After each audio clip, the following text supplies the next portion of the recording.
All right, students. So here's our normal distribution assignment, and it's fairly short actually. The first page just has some different properties of the normal curve.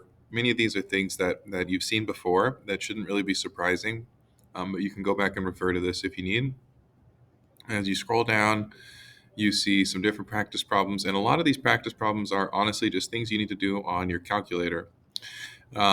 When you're reading the normal distribution notation, it's just important to keep in mind that the first value given to you is the mean, and the second value given to you is the variance, which is the standard deviation squared.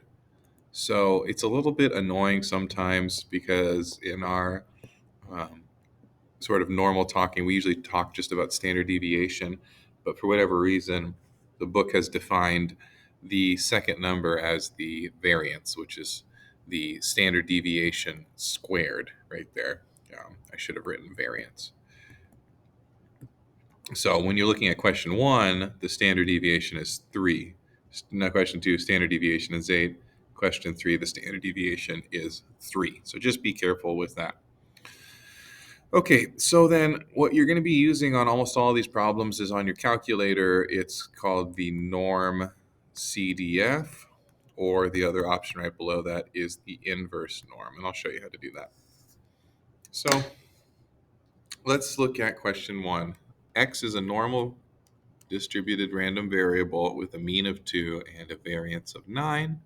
So if I want to find the area between 0.5 and 1.5, I just hit the second distribution. So right here is the vars button. You go second, and then you hit vars to get into this menu. You'll see that we have normal CDF is the second option. So I go down to option 2, hit enter, and then I'm just typing in the lower and the upper bounds and the mean and standard deviation. So it's just 0.5, 1.5, mean of 2, standard deviation of 3, hitting enter, and then whatever it says right there is the probability that you are in between those range of values. So question one, there's really nothing else to do other than just practicing with your calculator. When you get to question two, it is again exactly the same thing. I guess on question one, I was supposed to draw a picture with a mean of 2 here and then a standard deviation of 3. So this would be like -1. And this little rectangle right here would be what has the area of 0.125, etc. Keep in mind that sometimes it'll ask you for less than, sometimes it'll ask you for greater than or equal to. You don't have to worry about the difference between those. There is no difference in probability between being less than 25 or less than or equal to 25 because it's a continuous distribution, and the probability of being on any particular point is 0. So the difference between less than or less than or equal to is negligible. When you're looking at something like question 2A here, where it says less than 25, sometimes people get tripped up on the calculator because there is no lower bound. It just says less than. So what I often do is just type in a bunch of -9s like that, and it will be so close as to not make a difference on your answer. The upper bound here would be 25. The mean is 30. The standard deviation is 8. And I hit paste, and it tells me that answer. Okay. When you're looking at a question like C here, notice that they don't tell you the A and the B value, but what they tell you instead is the area. And that's the inverse of what we had just been working on. We had just been working on questions 1 or 2, giving particular X values and using the calculator to find the area. So now it's backwards. We know the area, but we want to find the X value. So if you go back to that distribution menu, second vars brings you in here. Option 3 is inverse norm, and so that's the one you want. And you can see option 3 asks you for the area. So I'm just going to type in 0.011. And the first question says X is less than. It gave me the mean of 5. It gave me the standard deviation of 3. Be careful. Remember, 9 is 3 squared. So that's why I got that. And I choose the option that says left tail because it's less than. And then I hit paste, and it tells me that value right there. And so that's the value of A. That's all it is. Okay, so moving on from this exercise set to the other one.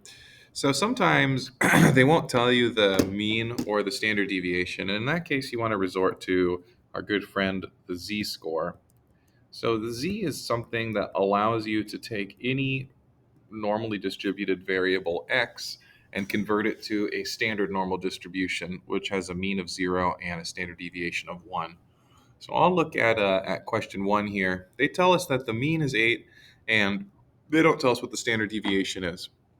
And so what I'm going to do is they told me that the value right here, the area that is less than 4, is 0.321. And so I'm going to go to my inverse norm, and I'm going to type in my area, 0.321. Now I could do this two different ways. I could go strictly to a standard normal, which has a mean of 0 and a sigma of 1, or I could use the fact that I already know that the mean is 8. I'm going to do the standard normal one because this technique works when you don't know either of those values. Mean of 0, standard deviation of 1, left tail because it says less than, hit paste, and it tells me negative 0.465. And so I'm going to set that equal to x minus mu over sigma. The x value is 4 because that's the question that they're asking me about. The mu value is 8 and the sigma value is unknown. So now I can solve this for sigma, and I get negative 0.465 sigma equals negative 4. Divide negative 4 by the answer I just got, and that tells me that sigma is approximately 8.6. Okay.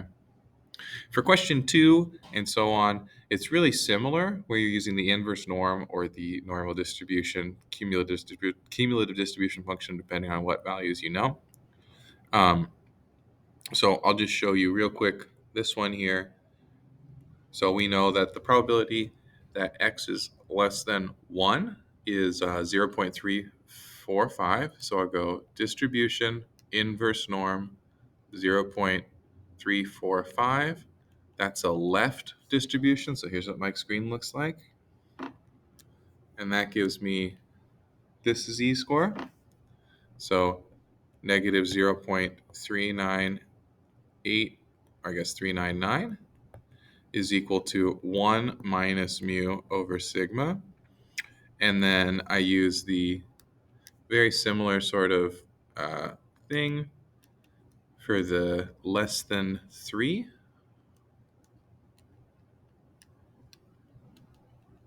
So typing in this now with the 9.943. And I get that 1.580 is 3 minus mu over sigma. And what I can do is, if you, I don't know what the best way to do this is, multiply both those by sigma, I suppose, and then divide. You can set them equal to each other. So 1 minus mu over negative 0.399 has to equal 3 minus mu over 1.580. And at this point, it's really just some kind of rote solving steps. Let's see. The decimals are a little bit annoying, but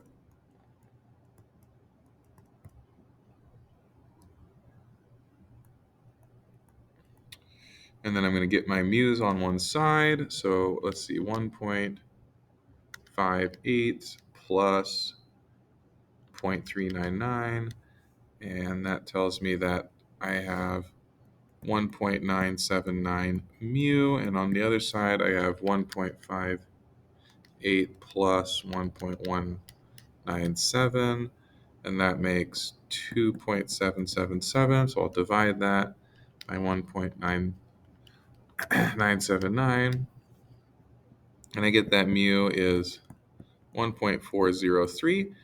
And then, of course, you can substitute this value back in up here to get sigma. So that's the basic idea. I'm not going to sit here and work through the rest of the decimals there.